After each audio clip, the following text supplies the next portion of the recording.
Борис Иванович, как получился проект памятника «Журавли»?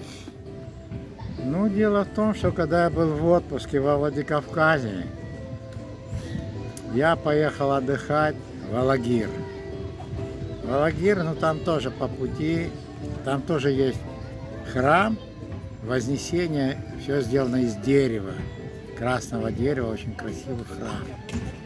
А по дороге слева памятник, 7 журавлей и мать возле этих журавлей. Я подошел и прочитал, что это из деревни села Зуарикаум 7 детей ушли на фронт и все погибли. И вот этот памятник сделало государство, память этим воинам, осетинам всем.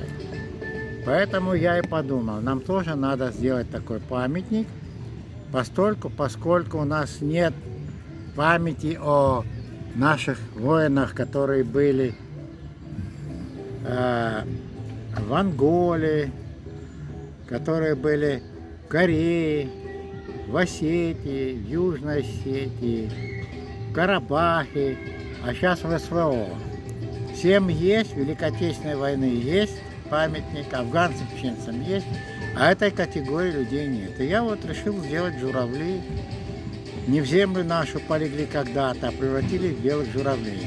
Наши русские парни, россияне похоронены в разных местах. Вот и все.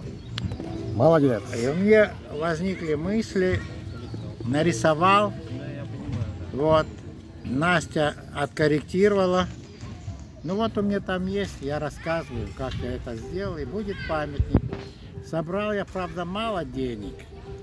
Что были деньги, я провел презентацию на макет, на все. Сейчас у меня 58 тысяч.